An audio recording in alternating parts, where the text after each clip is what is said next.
साल 2025 में एक और धमाकेदार ज़ॉम्बी फिल्म आ रही है। यहाँ के ज़ॉम्बी न केवल तेजी से भागते हैं बल्कि जल्दी से उड़ते हुए विमान को भी पकड़ लेते हैं। यहाँ तक कि कुछ ज़ॉम्बी ने शुरुआती बुद्धिमत्ता भी विकसित कर ली है। वे दुश्मनों को सूंघने के आधार पर हजारों मील दूर तक पीछा कर सकते हैं और तकनीक का उपयोग करके मानवीय दूरों को भेज सकते हैं। बहुत ज्यादा बातें न करते हुए मुख्य चित्र शुरू होता है। एक छोटा लड़का घर पर एनिमेशन देख रहा है। अचानक कार्यक्रम का सिग्नल बाधित होता है। स्क्रीन पर आपातकालीन समाचार आने लगता है। दुनिया भर में अज्ञात वायरस फैला है। संक्रमित लोग कुछ मिनट या दिनों के स्लीपिंग पीरियड के बाद सबके सब हिंसक जानवरों में बदल जाते हैं। इस वायरस की संक्रामकता अत्यंत अधिक है। कई शहर एक के बाद एक गिर गए। छोटा लड़का ध्यान से देख रहा था, तभी ऊपर से आवाज आई। उसने हिम्मत जुटाकर ऊपर जाकर देखा। यह उसकी बहन का शरारत थी। इस समय पिता ने वीडियो कॉल किया क्योंकि वह खुद बाहर ड्यूटी पर थे। उन्होंने पत्नी से कहा कि वह बच्चों को लेकर उपनगर में रिश्तेदार के घर चली जाए क्योंकि इस शहर में भी ज़ॉम्बी वायरस फैल गया है। पिता के साथ उसके द्वारा बनाया हुआ भाग्यशाली कंगन देखकर छोटी लड़की एबी के चेहरे पर मुस्कान आ गई। इस समय माँ ने सामान पैक कर लिया था। बाहर से कभी कभी आ रही चीख सुनकर वह जरा भी देर नहीं कर सकी और दोनों बच्चों को लेकर घर से बाहर निकल गईं। कार में चढ़ने ही वाली थी कि अचानक एक संक्रमित व्यक्ति ने उन पर हमला कर दिया। एबी गाड़ी के नीचे छुप गई और अपनी आंखों से देखा कि उसके भाई पर कहर बरपा। छोटी लड़की डर के मारे कांप रही थी। काफी देर बाद उसने बाहर निकलकर देखने की सोची, लेकिन वह नहीं जानती थी कि उसकी माँ पहले ही बिना चेतना वाली ज़ॉम्बी में बदल चुकी है और अगले ही पल उसकी ओर बढ़ने लगी।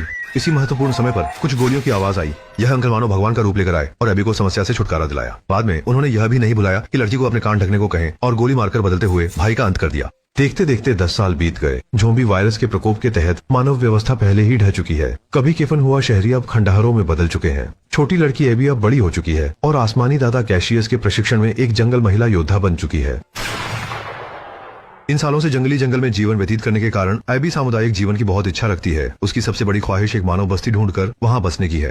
हालांकि कैसियस के दिल में सबसे आदर्श निवास स्थान समुद्र से दूर एक अकेला द्वीप है। अचानक आधी रात हो गई। कार्शियस को बाहरी अलार्म की आवाज से जाग उठाया। वह सावधानी पूर्वक तंबू के बाहर जाकर देखता है। एक ज़ॉम्बी अंधेरे से छलांग लगाकर आता है। कार्शियस ने लगातार कुछ गोलियां चलाकर उसे मार डाला। दोनों के दिल भारी हो गए क्योंकि ज़ॉम्बी समूह में रहना पसंद करते हैं। आसपास जरूर और भी बड़ी संख्या में होंगे। सवेरा नहीं हुआ था जब उन्होंने सामान बांध लिया और स्थानांतरण के लिए तैयार हो गए। अचानक घोड़े कुछ चिंतित होकर हिनहिनाए और कैसियस को खतरा महसूस हुआ। दोनों ने चारों ओर देखा और दूर एक जीप को ज़ॉम्बी से घिरा देखा। कैसियस का मूल विचार इसमें हस्तक्षेप न करने का था, लेकिन एबी ने बिना किसी चेतावनी के गोली चला दी।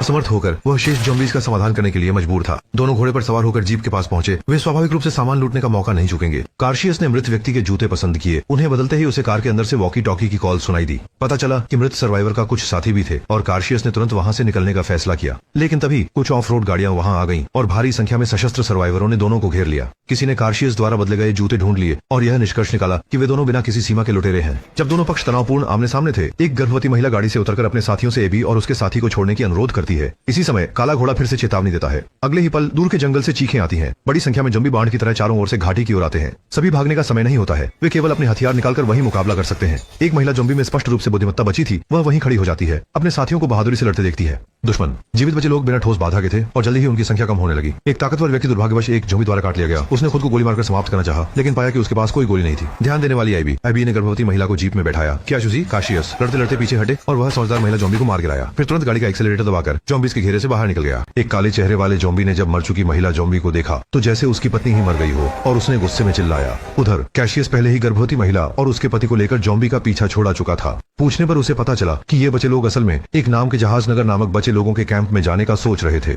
एबी ने सुना और उसकी दिलचस्पी जाग उठी। क्या यह वही जगह नहीं है जिसकी वह हमेशा से चाहती थी? दिशा तय करने के बाद क्याशुसी कार चलाने की तैयारी कर रहा था, लेकिन गाड़ी बीच रास्ते में ही खराब हो गई। यूनफू का पति नीचे उतरा और अपना परिचय दिया। उसका नाम दावेई है और वह एक पेशेवर यांत्रिक मरम्मत करता है। हालांकि क्योंकि पुर्जों की कमी है, यह कार निश्चित रूप से ठीक नहीं हो सकती। मजबूरी में कैसियस और अन्य लोगों को पैदल चलने का चयन करना पड़ा। पहाड़ी रास्ते के साथ आगे बढ़ते हुए कुछ ही समय में वे एबी के जन्म स्थान शहर पर पहुंच गए। यहाँ की ऊंची इमारतें अब भी खड़ी थीं, लेकिन हर जगह मृत सन्नाटा था। कैसियस ने एक खुली इमारत चुनी ताकि वे यहीं एक रात आराम कर सकें, ये सुनिश्चित करते हुए कि आसपास कोई खतरा नहीं है। लोगों ने अलाव जलाया और जमीन पर बैठ गए। जबकि एबी उस जगह के बारे में बेहद जिज्ञासु है जिसे नावनगर कहते हैं। वहाँ की गर्भवती महिला मेघन ने पहले ही वॉकी टॉकी से उनसे संपर्क कर लिया था। जैसा कि नाम से पता चलता है, नावनगर कई बड़ी नौकाओं से बना है जिसका जमीन से कोई संपर्क नहीं है, इसलिए यह बहुत सुरक्षित है और पानी और भोजन भी बहुत प्रचुर मात्रा में है। इसे जीवित बचे लोगों का सपना कहा जा सकता है। पवित्र स्थान। एआईबी इसे सुनकर बेहद उत्साहित हो गई, लेकिन क्याशुसी को इसमें कोई दिलचस्पी नहीं थी। समय बर्बाद करने के बजाय वह बाहर ज्यादा से ज्यादा चौकसी और बम के जाल लगाने में व्यस्त रहना चाहता था। सब कुछ संपन्न करने के बाद क्याशुसी ने आगामी योजना बताई कि वह मेघन और उसके पति को एक निश्चित दूरी तक सुरक्षित लेकर जाएगा। उसके बाद दोनों अलग अलग रास्तों पर जाएंगे क्योंकि उसका लक्ष्य विपरीत दिशा का बंदरगाह था। एबी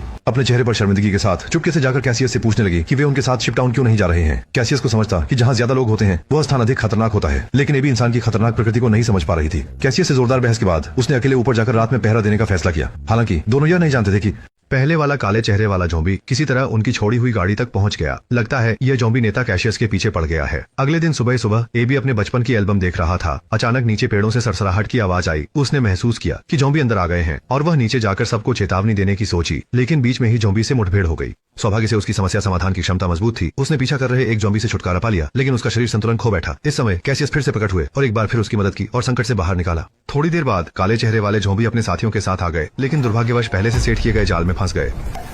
कार्शियस ने विस्फोट की आवाज सुनी। उसका दिल धक से रह गया। उसे लगा कि उसे ज़ॉम्बी समूह ने पकड़ लिया है। इस समय एबी को अचानक याद आया कि थोड़ी दूर पर एक नागरिक हवाई अड्डा है, जहां बचपन में उसके पिता अक्सर उसे ले जाते थे। शायद वहां कुछ विमान बचा हो जिससे वे कई दिनों का सफर बचा सकते हैं। जिंगवा काशियस को उम्मीद नहीं थी, लेकिन एबी के बार बार जोर देने पर वह मान गया और देखने के लिए चल दिया। कुछ ही देर चलने के बाद एबी द्वारा बताए गए नागरिक हवाई अड्डा उनके सामने आ गया, लेकिन यह देखकर सभी को बेहद निराशा हुई कि वहां सब खाली पड़ा था। कोई विमान नहीं मिला। हालांकि एबी ने हार नहीं मानी। उसे याद है कि उसके पिता ने एक विशेष हैंगर खरीदा था जो अब एक छोटे टीले में बदल गया है और देखने में काफी छुपा हुआ लगता है। पुराने तरीके से दरवाजा खोलने पर उसके पिता का छोटा हवाई जहाज वास्तव में वहां पर अभी भी है। एबी ने गर्वित चेहरा बनाया। आखिरकार उसने कासियुस के सामने एक जीत हासिल की, लेकिन इस विमान का लंबे समय से उपयोग नहीं हुआ है। मैकेनिक डेविड ने कहा कि इसकी पहले मरम्मत करनी होगी। वहीं कासियुस और एबी दूर एक ऊंची इमारत पर पहरा देने के लिए जिम्मेदार थे, पर उन्होंने देखा कि बहुत बड़ी तादाद में ज़ॉम्बी लहरें इस तरफ आ रही हैं। कार्शियस जल्दी से दौड़कर मेघन दंपति को याद दिलाते हैं कि उन्हें 3 मिनट के अंदर उड़ान भरनी होगी, भले ही डेविड का निरीक्षण पूरा नहीं हुआ हो। उस पर ध्यान नहीं दिया जा सकता। जब देखते देखते ज़ॉम्बी पास आते जा रहे हैं, एबी बिना किसी दुविधा के धुंधली याददाश्त के आधार पर वास्तव में विमान शुरू कर देती है। लेकिन तब तक बड़ी संख्या में ज़ॉम्बी रनवे पर आ पहुंचते हैं। उनकी गति लगभग धावकों जैसी है, जैसे वे आगे निकलने का मन बना रहे हों। काशियोसी ने चढ़ रहे ज़ॉम्बी को गोली मार दी। एबी ने भी आखिरकार संचालन प्रक्रिया को समझ लिया और विमान को स्थिर रूप से आकाश की ओर धकेला। काले चेहरे वाला ज़ॉम्बी राजा आसमान की ओर देख रहा था। उसकी आंखों में बेहद जटिल भावनाएं थीं। विमान में सवार सभी लोग खुशी से चहक उठे। उन्हें जल्दी ही जहाज समूह तक पहुंचने की उम्मीद थी, लेकिन अगले ही पल विमान की पूंछ से धुआं निकलने लगा और फिर यह सीधे जमीन की ओर गिरने लगा। सौभाग्य से वे काफी भाग्यशाली थे। विमान की ऊंचाई सीमित थी और बड़े पेड़ ने देखभाल की। चारों को केवल बाहरी चोटें आईं। विमान का अब उपयोग नहीं हो सकता था। उन्हें पैदल ही यात्रा जारी रखनी होगी। अनजाने में वे एक परित्यक्त रेलवे स्टेशन पर पहुंच गए। आसपास कोई ज़ॉम्बी नहीं थे, इसलिए कैसियस ने तय किया कि वे यहीं रात भर आराम करेंगे। बंदरगाह और जहाज के बेड़े पहाड़ की दूसरी तरफ थे और वे चारों कुछ दूरी तक साथ चल सकते थे। गर्भवती पत्नी को आराम से स्थापित करने के बाद डेविड अकेले ही एक कोच में दाखिल हुआ। उसने अपनी पैंट की टांग उठाई और एक भयंकर सा घाव दिखा। असल में उसे कुछ समय पहले एक ज़ॉम्बी ने काट लिया था। डेविड जानता था कि वह जल्दी ही ज़ॉम्बी में बदल जाएगा और वह खुद को गोली मारने का विचार करता है, पर गर्भवती पत्नी के बारे में सोचकर उसने इस विचार को छोड़ दिया। अगले दिन सुबह जल्दी कैशियस ने डेविड के पराये व्यवहार को महसूस किया और उसका ध्यान न होकर उसने उसकी पैंट की टांग उठाकर देखा और उसे ज़ॉम्बी द्वारा छोड़े गए निशान तुरंत नजर आ गए। लेकिन आगे एबी जोर दे रहा था, इसलिए वह वहीं पर डेविड को मारने का इरादा छोड़ने के लिए मजबूर था। अचानक रात हो गई और आगे बढ़ते हुए सभी ने एक फार्म हाउस देखा। कैसियस चुपचाप बंदूक लेकर आगे बढ़ा। तभी दरवाजे के पास लगे लाउड स्पीकर से चेतावनी की आवाज आई, जिससे पता चला कि अंदर कोई है। एबी सीधे आगे बढ़ी और कहा कि उनका इरादा बुरा नहीं है। यह जानने पर कि उनमें से एक गर्भवती है, मालिक का संदेह दूर हो गया। सभी हथियारों को जमा करने के बाद बुजुर्ग व्यक्ति ने गर्मजोशी से सभी को घर के अंदर बुला लिया। उन्होंने वहां सोलर पावर और वर्षा जल फिल्ट्रेशन सिस्टम लगा रखा था। आईबी आखिरकार गर्म पानी से नहा सकती थी। स्वादिष्ट रात के खाने का आनंद लेने के बाद कैसियस ने अपने कंप्यूटर को पूरा चार्ज किया, जिसमें उसकी और उसकी पत्नी की तस्वीरें संग्रहित थीं, जिसमें से एक उनकी गर्भवती पत्नी की थी। तस्वीरें देखने के बाद कैसियस मेगन के पास गया और कहा कि उसने अपना मन बदल लिया है। पहले उसे जहाज की ओर ले जाने का फैसला किया, फिर आईबी के साथ बंदरगाह की खोज करने का। इस समय मकान मालिक ने सभी को शराब भेंट की। सभी ने बहुत समय बाद इतने आराम से बातें की, लेकिन बात करते करते वे कुछ अजीब महसूस करने लगे। घर के मालिक को लगता था कि ज़ॉम्बी मानव विकास का अगला चरण है। उन्हें शीर्ष शिकारी के रूप में पृथ्वी पर शासन करना चाहिए, जैसे मनुष्य पहले लोभी होकर अन्य जानवरों का शिकार करते थे। इस तरह की कट्टरपंथी बातों से कुछ लोग चकित रह गए। केवल डेविड को अपनी हालत और भी बदतर लग रही थी। वह बाथरूम की तरफ दौड़ा और देखा कि उसके शरीर में वायरस पूरी तरह से फैल चुका था। जब डेविड फिर से हॉल में वापस आया तो उसने देखा कि काशियस और उसके 3 साथी पहले ही बेहोश हो चुके थे। घर के मालिक ने हाथ में पकड़े उपकरण का स्विच दबा दिया और डेविड ने अपने आप को कमजोर और जमीन पर गिरा हुआ महसूस किया। जब डेविड फिर से जागा तो उसने पाया कि वह और उसके साथी सब लटके हुए हैं। असल में घर के मालिक ने शराब में नशीला पदार्थ मिलाया था और उसकी असली पहचान एक जीव विज्ञानी विशेषज्ञ की थी। कई वर्षों के अनुसंधान के बाद घर के मालिक ने एक विशेष उपकरण का आविष्कार किया और खुद फंसकर आने वाले चाशिउसी दंग लोग स्वाभाविक रूप से दुर्लभ प्रयोग सामग्री बन गए। यह सब कहने के बाद ऊजू ने पीछे के पिंजरे को खोला, जिसमें उसकी पहले से ही ज़ॉम्बी बन चुकी पत्नी बंद थी। स्विच को घुमाने की कोशिश करते ही ज़ॉम्बी वास्तव में चाशिउसी की ओर बढ़ने लगी, लेकिन दावे ने वायरस की शक्ति के सहारे जम फिर रस्सी से छुटकारा पाकर उपकरण के नियंत्रण की अनदेखी करते हुए बंधे हुए काशियस और उसके साथियों को बचा लिया। जब मकान के मालिक ने देखा कि स्थिति गंभीर है तो वह तुरंत भाग निकले और जल्दी ही गायब हो गए। काशियस अब वहाँ नहीं रुकना चाहते थे। उन्होंने बाहर एक कार पाई और सभी को घने जंगल की ओर ले गए, लेकिन मकान के मालिक इतनी आसानी से हार मानने वाले यंत्र का उपयोग करके ज़ॉम्बी समूह को नियंत्रित करते हुए तेजी से पीछा किया। कैशियस कार चला रहा था और लगातार गति बढ़ा रहा था। कौन जानता था कि आगे का रास्ता एक टूटी हुई पेड़ द्वारा अवरुद्ध होगा। अब उन्हें अपनी कार छोड़कर भागना पड़ा। डेविड जानता था कि उसके पास बहुत समय नहीं है। उसने पीछे रुककर अवरोध बनाने का निर्णय लिया। पत्नी के साथ कुछ संक्षिप्त बातचीत के बाद वह दृढ़ता से ज़ॉम्बी के समूह में घुस गया, लेकिन यह केवल ज़ॉम्बी का पीछा करना थोड़ी देर के लिए रोक सका। कैसियस मेगन को पकड़े हुए लड़ते हुए पीछे हट रहे थे और जब वे ज़ॉम्बी के करीब आ गए तो उन्होंने एक मानव चौकी देखी। एबी ने अनुमान लगाया कि यह वही गंतव्य जहाज था। चौकी के गार्ड ने आवाज सुनकर ट्रिगर दबाया और हमलावर ज़ॉम्बी को निशाना बनाया। आगे के काले चेहरे वाले ज़ॉम्बी ने अपने पीछा करने का इरादा रखने वाले सहायकों को रोक दिया, क्योंकि आगे पानी की धारा है जिसे वे पार नहीं कर सकते। थोड़ी ही देर में कार्शियस और अन्य लोग नाव से कैंप के केंद्र में पहुंचे। मेगन का पानी की थैली फट गई और उसे तुरंत इलाज की जरूरत थी। सौभाग्य से यहाँ एक विशेष डॉक्टर और वार्ड था। सुबह होते ही दोनों ने इस कैंप का पूरा दृश्य स्पष्ट रूप से देखा। कुछ बड़े जहाज एक साथ जुड़कर जमीन से दूर एक विशाल मंच बना रहे थे और आखिरकार कैशियस ने कैंप के प्रमुख से मुलाकात की। उन्होंने दोनों का यहाँ बसने के लिए स्वागत किया। हालांकि कुछ नियमों का पालन करना जरूरी था। कैशियस ने बिना सोचे समझे मुड़कर वापस जाने का निर्णय लिया। उन्हें लगा कि निर्जन द्वीप पर रहना ज्यादा आनंदमय होगा, लेकिन एबी ने यहाँ रुकने का फैसला कर लिया, क्योंकि वह अपने उम्र के दोस्तों के साथ जीवन की चाह रखती थी। दोनों इस कारण से काफी झगड़ा कर रहे थे। इसी समय डॉक्टर दौड़ते हुए आए और बताया कि मेगन ने एक बेटी को जन्म दिया है, लेकिन वो बहुत अधिक खून बहने के कारण शायद ज्यादा देर तक जीवित नहीं रह पाएगी। कैसियस का दिल बैठ गया और वो तेजी से अस्पताल के कमरे की ओर भागा। इस समय मेगन की हालत बहुत नाजुक थी। वह अपनी नवजात बेटी को कैसियस को सौंपना चाहती थी। उम्मीद करती थी कि वह भी एमी की तरह बड़ी होकर वयस्क बनेगी। कैसियस ने अपनी दिवंगत पत्नी के बारे में सोचा और अंततः मेगन के अनुरोध को स्वीकार कर लिया। वह जानता था कि उसके कंधों पर एक और जिम्मेदारी आ गई है और दूसरी ओर एबी हैंडसम गाइड के मार्गदर्शन में आखिरकार उन्होंने अभूतपूर्व आनंद का अनुभव किया। उसने कभी नहीं सोचा था कि लोग विलासिता से शराब पी सकते हैं और सुंदर संगीत में गा और नाच सकते हैं, जिससे उसके यहाँ रहने का निर्णय और भी दृढ़ हो गया। उत्साह के बाद एबी ने अनजाने में देखा कि वह हैंडसम व्यक्ति चुपके से जहाज के केबिन में जा रहा है। वह जिज्ञासु होकर देखने गई। अंदर देखा कि वहाँ तार और विस्फोटक भरे हुए हैं। एक अंतहीन स्विच विशेष रूप से ध्यान खींचता है। तभी वह हैंडसम व्यक्ति दौड़ते हुए आया और समझाया कि उन्होंने जहाज के नीचे विस्फोटक लगाए हैं। अगर कभी यह जगह खतरे में आ गई तो निवासी गुप्त रास्ते से निकल जाएंगे और यहाँ को ध्वस्त कर देंगे। लेकिन दोनों ने कभी सोचा नहीं था कि यह दिन इतनी जल्दी आ जाएगा। उस मकान मालिक ने अपनी नफरत को शांत नहीं किया और उपकरणों को नियंत्रित करके उस काले चेहरे वाले ज़ॉम्बी राजा के साथ हाथ मिला लिया। मानवीय बुद्धिमत्ता की सहायता से बंदरगाह की प्राकृतिक जल बाधा बेअसर हो गई, जिससे बड़ी संख्या में ज़ॉम्बी जल के नीचे से या नौकाओं का सहारा लेते हुए जल्दी से जहाज के शिविर में दाखिल हो गए।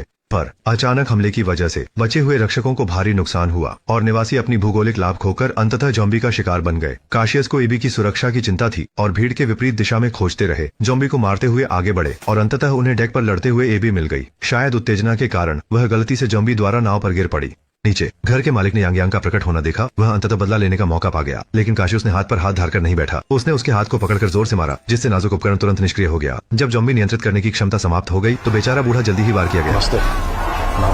अच्छी बात यह थी कि इस कैंप साइट ने पहले से ही पीछे हटने का रास्ता छोड़ रखा था। कई बचे हुए लोग सुरंग के माध्यम से नदी के दूसरी तरफ भाग गए। पंप चालू करने की तैयारी कर रहे थे, तभी शुएगे ने कहा रुको, क्योंकि आईबी अभी भी नाव पर थी। काशी उसी रास्ते में एक पतवार से संग शिवांग को गिरा देता है। आईबी ने अनजाने में उसकी कलाई पर वह कंगन देखा जो उसने अपने पिता के लिए खुद बनाया था, लेकिन लड़की के पास सोचने का समय नहीं था। शाशी उसे जबरदस्ती खींचकर सुरंग में ले गया। शुए नानहाई ने देखा कि दोनों बच गए हैं, तुरंत वायरलेस रिमोट दबा दिया और पूरा जहाज एक पल में आग के गोले में बदल गया।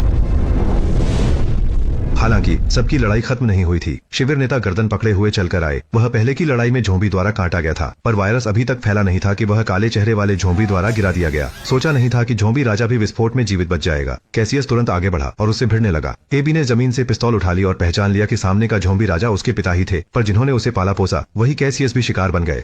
संकट का सामना करते हुए एबी ने आखिरकार निर्णय लिया और काले चेहरे वाले ज़ॉम्बी राजा पर गोली चलाई। आखिरकार अब यह उसका पिता नहीं रहा। कार्शियस ने बचे हुए लोगों के साथ समुद्र में दूरस्थ द्वीप की ओर देखा। उन्होंने वहां एक नया मानव समूह स्थापित करने का निर्णय लिया। उपरोक्त ही मौन क्षेत्र की पूरी सामग्री है। कोई संदेह नहीं कि पहले जिस महिला ज़ॉम्बी को कैसियस ने मारा था वह एबी की मां ही थी। केवल इतना कहा जा सकता है कि सारी फिल्म कथा संयोग मात्र है। छोटी लड़की और बड़े पेड़ का संयोजन पहले रिलीज हुई अंतिम उत्तरजीवी से काफी मिलता जुलता है। अच्छा, आज के लिए इतना ही। हम अगली बार फिर मिलेंगे।